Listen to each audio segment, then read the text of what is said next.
Muito bem, pessoal. Então, na nossa aula de hoje, a gente vai fazer os comentários da última atividade, que entra, juntamente com as outras três, no conteúdo da nossa primeira avaliação, da nossa primeira provinha. Muito bem, então vamos lá para a nossa primeira questão. Então, nossa primeira questão é questão de análise de algumas afirmações. Então, analise as afirmações seguintes. Então, primeira afirmação, afirmação 1. Ondas mecânicas são aquelas que se propagam somente em meios elásticos. Bom, essa afirmação, verdadeira ou falsa? Verdadeira. Ondas mecânicas são aquelas que se propagam somente em meios elásticos. Daí o nome mecânicas. Elas precisam de um meio material para se propagar. Uma corda, na superfície de um líquido, etc. Segunda, pulsos mecânicos são perturbações produzidas em um meio elástico. Exatamente essa é a definição do que são pulsos mecânicos, não é? Perturbações produzidas num meio elástico, no meio material que tem elasticidade. Afirmação número 3. Ondas eletromagnéticas, distintamente das mecânicas, podem se propagar no vácuo. Verdadeira ou falsa? Verdadeira. As ondas mecânicas, diferentemente das mecânicas, podem se propagar no vácuo, não é? As mecânicas, não. Elas precisam de um meio material que tenha alguma elasticidade para se propagarem. Então, afirmação 3, falsa.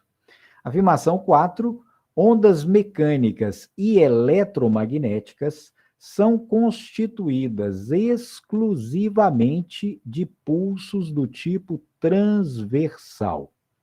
Essa aqui pode te deixar em dúvida, não é? Mas se você assistiu lá direitinho, com atenção às videoaulas, você vai ver que não, certo? Ondas mecânicas e eletromagnéticas são constituídas exclusivamente de pulsos transversais? Não. As eletromagnéticas, sim. Elas são ondas exclusivamente transversais. As mecânicas, como nós mostramos lá com o experimento da mola na videoaula, não. Elas podem ser longitudinais ou transversais. Por isso, essa afirmação 4 é falsa, porque as ondas mecânicas podem ser também longitudinais, não é? E aqui está falando, nessa afirmação, que ambas, mecânicas e eletromagnéticas, são exclusivamente formadas por pulsos transversais, certo? Então, as três primeiras corretas e a quarta falsa. Portanto, qual é a resposta? Então, olha lá, né? Aqui na minha sequência é a quarta alternativa. Apenas 4 é falsa. 1, 2 e 3 são, portanto, verdadeiras. Segunda questãozinha, complete as lacunas do texto seguinte. Então, vamos dar um pequeno ajuste aqui.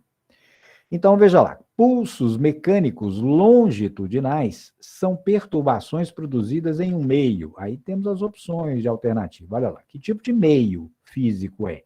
É um meio isolante? É um meio condutor? É um meio elástico? Qual deles? Não é? É um meio elástico, porque são pulsos mecânicos. E de modo que as partículas desse meio vibram de que maneira em relação à direção em que o próprio pulso se propaga? Lembrando que aqui, primeiramente, são pulsos longitudinais. Então, eles se propagam paralelamente ou perpendicularmente à direção em que o pulso se propaga. Os longitudinais se propagam paralelamente à direção em que os pulsos vão se propagar. Perfeito? Na sequência, os transversais. Eles são perturbações em que as partículas do meio vibram perpendicularmente à direção em que o pulso se propaga. Daí o nome, transversal, a ideia de perpendicularidade, não é? Então, teríamos lá um meio elástico paralelamente e perpendicularmente. Na minha sequência de alternativas, elástico paralelamente, no caso dos longitudinais, e perpendicularmente, no caso dos pulsos transversais. Portanto, aqui na minha sequência, como apareceu para mim, é a terceira alternativa a correta. Na sequência, vamos agora a questões envolvendo um mesmo enunciado, certinho? Então, olha lá, as questões seguintes, de 3 a 5, se referem a esse contexto físico. Então, diz lá o seguinte: um oscilador mecânico produz uma onda transversal numa corda elástica que estava inicialmente esticada num plano horizontal. Em certo instante, a corda se apresenta como se vê na imagem 1. Então, num determinado momento, depois de iniciada a vibração da extremidade da corda, provavelmente existe um operador ou um oscilador aqui à esquerda, que faz com que essa extremidade da corda vibre. Sendo ela elástica, os pulsos produzidos vão se propagar. Aqui está apontando a direção de propagação para a direita. Não é? E depois de um tempo, alguém fotografa essa corda na qual está se propagando a onda transversal. Pois bem, então vamos à questão número 3. É a questão discursiva da atividade. Cite duas grandezas físicas que determinam a velocidade dos pulsos que se propagam na corda elástica. Lá na videoaula nós comentamos, demos exemplos, né, de um vídeo mostrando os pulsos se propagando em 3 meios diferentes. Não é? Tubos elásticos numa mola, para que você tivesse a noção de que a velocidade de propagação desses pulsos, como nós vamos demonstrar lá na nossa próxima atividade, eles dependem basicamente da força de tração que estica, que traciona a corda. Pensa no violão, você já reparou, os instrumentos de corda, eles têm um ajuste, não é? Na extremidade para poder aumentar a tração na corda. Isso muda a velocidade de propagação dos pulsos. E segundo, depende da densidade linear de massa que o material da corda tem. Por isso, as cordas do violão, por exemplo, você já deve ter reparado, elas têm diâmetro diferente, elas têm densidade linear de massa diferente. O mesmo comprimento, só que tem corda que tem maior massa do que outra. Isso também afeta a velocidade de propagação dos pulsos. Portanto, força de tração e densidade linear de massa naquela corda. Basicamente, são esses dois que afetam a velocidade de propagação dos pulsos. Segundo item, responda: qual o nome do pulso transversal 1 e qual o nome do pulso transversal número 2? Vê lá? Na videoaula a gente deu nome para eles, né? Esse pulsozinho, que tem característica como pulso 1, é chamado de vale, e o pulso 2 é chamado de crista. Então, vale e crista. No terceiro item, enuncie 3 propriedades gerais das ondas mecânicas, veja lá, transversais.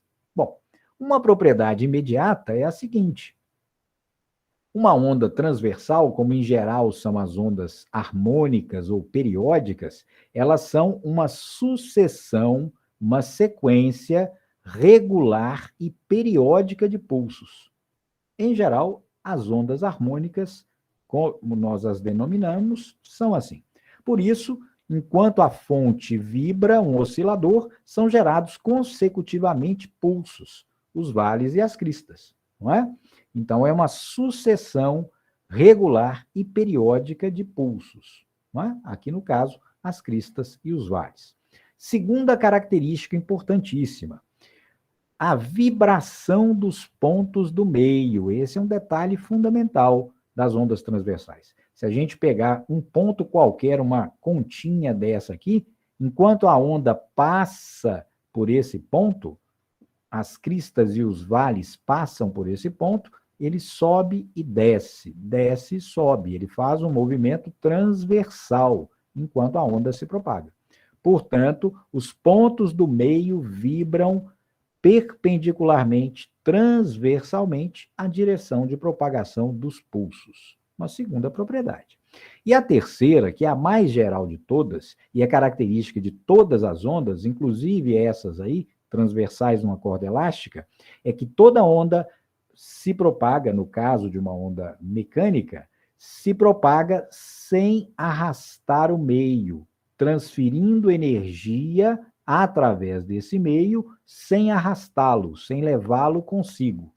Então, cada pontinho não vai para a direita junto com a onda, ele simplesmente vibra transversalmente enquanto a onda se propaga. Então, a energia produzida pela fonte, pelo oscilador que está movimentando a extremidade da corda elástica, essa energia se propaga através do meio, mas não leva junto os pontos do próprio meio. Então, nós dizemos que a onda transporta energia sem arrastar o meio, sem levar as partes materiais do meio juntamente com ela, onda. Essa é a ideia, terceira propriedade geral, né? Como a gente destacou lá na videoaula. Seguindo, nossa questão número 4 agora. Então, vê lá, questão 4. Qual das ilustrações seguintes melhor representa a trajetória descrita pelo ponto P da corda? Não é? Voltando lá. Veja lá, veja lá, veja lá. Cadê o ponto P? Onde ele está? Vê só. O ponto P está aqui embaixo. Qual é a trajetória dele? Qual daqueles caminhos indicados lá representa a trajetória do ponto P? Lembre-se que numa onda transversal, os pontos do meio não se deslocam com a onda. A gente acabou de caracterizar isso, não é? Eles vibram transversalmente em relação à direção de propagação. Então, vê lá as opções, olha só. Quais são elas? Vê lá, trajetória 1, olha só. Né? Uma trajetória que tem direção paralela, inclusive, à direção de propagação. Isso não acontece numa onda transversal. Muito menos a trajetória 2, muito menos a trajetória 3. A única fisicamente possível é a 4, não é? A onda se propaga ao longo da linha pontilhada e cada ponto do meio só pode subir e descer enquanto a onda se propaga. Por isso, é a número 4, a trajetória do ponto P. Aliás, a trajetória de qualquer outro ponto. Inclusive, se eu perguntasse, voltando aqui rapidinho, vê lá. Se eu tivesse perguntado qual é a trajetória do ponto R, a mesma, para baixo, para cima, para baixo, enquanto a onda passa por esse local, certo? É assim que funciona a vibração dos meios numa onda transversal, como a gente destacou. Questão seguinte, cuidado agora, tá? Essa é a questão mais capciosa que temos aí na série. No instante apresentado lá naquela imagem, responda: qual dos vetores seguintes representa a velocidade instantânea do ponto R? O movimento dele, a velocidade dele naquele instante aponta para onde? Pense. Pode ser o vetor 1? Não. Por que não pode ser 1? Porque o movimento do ponto R, eu acabei de destacar, assim como de qualquer outro, é transversal, só pode ser para cima ou para baixo. Pode ser o 2? Não. Portanto, os únicos vetores capazes de representar a velocidade do ponto R, num determinado instante, são ou 3 ou 4. Dependerá dele estar subindo ou descendo naquele instante. Então, voltando lá rapidinho, você tem que olhar o que vai acontecer com esse ponto R. Vê lá, olha só. Estamos aqui nesse instante. Desse instante a um instante posterior, né, daqui a 0,1 segundo, esse ponto R vai estar acima da posição em que ele está agora ou estará abaixo? Como saber? Como saber? Veja lá. Ele está sendo atingido por uma crista. Essa crista vai passar pelo ponto R. Então, veja que o ponto R ainda não atingiu a altura máxima. Ele vai atingir a altura máxima quando o pico da crista estiver aqui. Significa que o ponto R ainda está subindo. Pense num barco, né? Um barquinho lá em alto mar e vem uma onda da esquerda para a direita. O barquinho vai ser levantado, né, quando a crista da onda passar por ele, certo? Então, nesse instante, o ponto R tem velocidade instantânea apontando para cima. Por isso, Nesse caso, o vetor que representa a velocidade dele naquele instante é o vetor 3. Né? Então, seria o vetor 3 a resposta para esse item. Na sequência agora, de 6 a 13, são questões relativas a uma mesma situação física. Imagine aí um experimento no laboratório, certo? Então, nós temos aqui um oscilador, né? Lá na videoaula a gente simulou. Enquanto ele se move para cima e para baixo, serão produzidas cristas e vales que vão se propagar, gerando uma onda transversal nessa corda. Né? Então, aqui está o instante t igual a 0, todos os pontos em repouso, e depois de 0,6 segundos, veja lá qual é a configuração da corda aqui na nossa imagem número 2. Muito bem? Então, a série de questões agora vai explorar essa situação física. Então, vamos lá conferir os itens. Entre os instantes t igual a 0 e t igual a 0,6 segundos, o oscilador executou quantas oscilações? Você se lembra como é que a gente pode contar as oscilações completas? Usando as cristas e os vales. Né? O movimento completo significa a produção de uma crista e um vale consecutivos. Então, vê lá, quantos eu tenho? Um vale e uma crista, um vale e uma crista, um vale e uma crista. Eu tenho 3 movimentos completos do oscilador. Quando ele completa 3 oscilações, ele vai produzir exatamente esse conjunto de cristas e vales. Cada uma oscilação completa dele produz uma crista e um vale. Portanto, foram 3 conjuntos completos de crista e vale. 3 ondas completas. 3 oscilações completas. Não é? Então, nesse caso, são 3 oscilações realizadas pelo oscilador. Questão 7. Qual é o período da onda? Você se lembra? Período é tempo para uma oscilação completa. Então, veja, lá no esqueminha foi dito, né? O que está acontecendo aqui? Vê lá de novo. Olha lá. Né? Depois de quanto tempo a onda tem essa configuração? 0,6 segundos. Bom, em 0,6 segundos foram feitas mesmo quantas oscilações que nós acabamos de analisar? 3. 3 oscilações, 0,6 segundos. Qual é o tempo, então, para cada oscilação? Ah, tá. Então, serão 0,2 segundos. Só contar. 0,2, uma oscilação completa, mais 0,2, uma oscilação completa, mais 0,2, terceira oscilação. Certo? Então, cada oscilação gasta 0,2 segundos para ser produzida.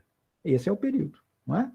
Então, por interpretação física, a gente deduz qual é o período.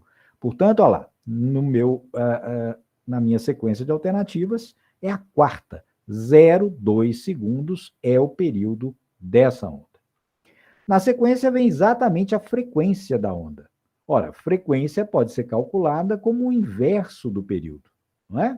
Então, você pode fazer o inverso de 0,2. 1 dividido por 0,2 é o mesmo que 10 dividido por 2, 5. Portanto, 5 é o valor da frequência. Qual que é a unidade no sistema internacional? Hertz. Portanto, o valor da frequência, 5 Hz. Na minha sequência, seria a segunda opção de resposta. Perfeito? Ou então, você ainda pode chegar nesse valor, voltando lá rapidinho, raciocinando fisicamente por outro caminho. Quantas oscilações foram feitas mesmo? Ah, certo, foram 3 oscilações completas. Frequência também mede isso no fundo. Número de oscilações por segundo. Isso é frequência. Foram 3 oscilações em quanto tempo? 0,6 segundos. Ora, se você dividir 3 oscilações por 0,6 segundos, é o mesmo que 30 dividido por 6, dá 5. 5 oscilações por segundo, que é 5 Hz, não é? Por definição. Certinho? Então, esses 2 caminhos levariam à solução do problema. Na sequência, questão 9, frequência angular da onda. Aqui é como no movimento oscilatório, no movimento harmônico simples, que a gente também viu na atividade 3. É o ômega. Qual a relação de ômega com as outras grandezas periódicas? Ômega é 2π dividido pelo período, ou é também 2π vezes a frequência. Dá o mesmo resultado. Como nós já temos a frequência, qual é mesmo? 5 Hz. Ora, então, ômega é 2π vezes 5. 2π vezes 5 dá 10π. 10π sendo π 3,14, quanto é 10π? 31,4. E a unidade da frequência angular do ômega é radiano por segundo. Não é? Então, aqui, frequência angular, o ômega, 31,4 rádio por segundo. Questão número 10. Qual é a amplitude dessa onda? Bom, essa é a mais direta, a mais fácil de todas, não é mesmo? Então, vamos ter que olhar lá, vamos lá, rapidão, pra você não ficar tonto, tonta, aí do outro lado. Então, veja lá. O que é amplitude? É o máximo afastamento em relação à chamada posição de equilíbrio, né? No y igual a 0, essa posição horizontal. Qual é o máximo afastamento? 5 centímetros. Portanto, a amplitude dessa onda é diretamente 5 centímetros. Essa é a amplitude da onda, não é? Então, 5 centímetros aqui, para mim, é a quarta alternativa de resposta. Seguindo, questão número 11. Qual é o comprimento de onda nesse caso? É o lambda. Você lembra a definição do lambda? Bom, o lambda pode ser definido de vários modos. Um deles é distância percorrida pela onda em um período de oscilação da fonte. Ou distância percorrida pela onda em um ciclo completo. Isso equivale a dizer o quê? Que é o comprimento que comporta uma crista e um vale consecutivos. É a maneira mais simples, mais direta da gente enxergar o lambda. Então, veja lá a nossa situação. Vê lá. Onde temos um comprimento de onda? Exatamente aqui. No intervalo que comporta uma crista e um vale. Esse comprimento é um lambda. Na verdade, quantos lambda eu tenho na minha imagem? Eu tenho 1, 2, 3 lambdas, exatamente porque foram 3 oscilações completas. Então, eu tenho 3 lambdas em que comprimento? Olha o comprimento destacado aqui, 24 centímetros, não é? Então, quanto vale um lambda? 8, 1/3 de 24. Então, eu tenho 8 centímetros, um lambda, mais 8 centímetros, 2 lambda, mais 3, mais 8 centímetros, 3 lambda, totalizando 24 centímetros, certo? Então, eu vou deduzir qual é o valor de lambda, analisando o esquema aqui da nossa imagem número 2. E usando a definição, o conceito, a ideia física do que é um comprimento de onda, um lambda, certo? Então, lembra que a maneira mais simples da gente visualizar um comprimento de onda é exatamente um intervalo que comporta uma crista e um vale. Esse comprimento, esse intervalo, é um lambda, não é? Então, aqui eu tenho 3 lambdas, totalizando 24 centímetros. Um lambda vale 8 centímetros, portanto, para essa situação, não é? Já passamos por aqui. Então, nas minhas alternativas de resposta, seria exatamente a primeira. 8 centímetros é o lambda, é o comprimento de onda. Questão número 12 agora. A velocidade de propagação da onda na corda vale. Lembre-se, a gente já comentou, a velocidade de propagação de uma onda numa corda, em geral no meio elástico, depende diretamente das propriedades do meio. No caso de uma corda, da tração nessa corda e da sua densidade linear de massa. Porém, a gente pode relacionar a velocidade de propagação da onda com os outros parâmetros da onda, especialmente o seu comprimento de onda lambda e a sua frequência. Existe uma relaçãozinha direta. V, velocidade, igual a lambda, comprimento de onda, vezes frequência. E esses dois dados nós já temos, nós já obtivemos nos itens anteriores. Quanto é o lambda? 8 centímetros. Qual é a frequência? Lembra? Nós já vimos lá em cima. 5 Hz. Portanto, o V, velocidade, lambda, a velocidade de propagação da onda, lambda, que é 8 centímetros, vezes a frequência, 5 Hz, ou 5 oscilações por segundo. 8 vezes 5 dá 40. E qual a unidade dessa velocidade? A unidade do lambda, que é centímetro. Então, 8 vezes 5, 40. Então, temos aqui, ó, segunda alternativa, 40 centímetros por segundo. Lambda vezes F. Questão número 13. Essa tinha que pensar um tiquinho também e não se deixar enganar pela parte física das alternativas. Suponha agora que, a partir de determinado instante, posterior àquela imagem que a gente viu lá, mantendo-se a mesma tração na corda. Por que esse dado é importante? Porque mantendo a mesma tração na mesma corda, lembra? A velocidade dos pulsos não se modifica. A velocidade dos pulsos numa corda ou num meio elástico em geral só vai mudar se esses parâmetros físicos do meio forem modificados. Então, eu não mudei a corda e nem mudei a tração a que ela está submetida. Então, o V não muda. Não é? Então, ele vai comentar. Nessas condições, a frequência do movimento do oscilador, essa sim, você pode mudar, porque eu posso aumentar a rapidez de giro, por exemplo, daquele oscilador. Eu posso fazê-lo se movimentar mais rápido. Eu controlo o oscilador, não é?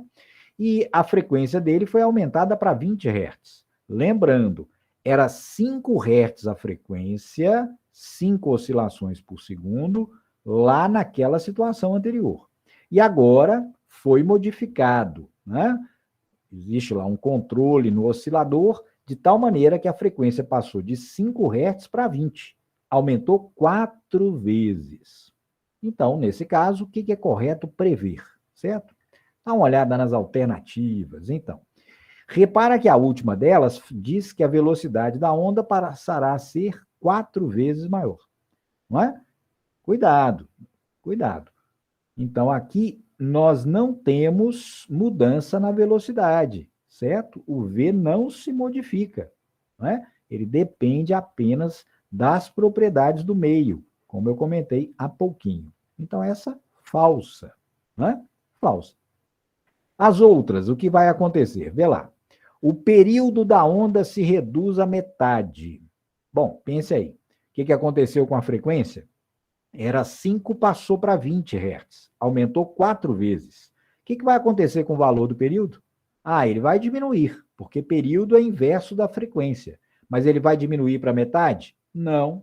Ele vai diminuir para 1/4, não é? Se eu quadruplico a frequência, o período se reduz a 1/4. Ou então você pode fazer a conta, né? O período aqui seria 1 dividido por 20. 1 dividido por 20, você vai ter 0,05, né?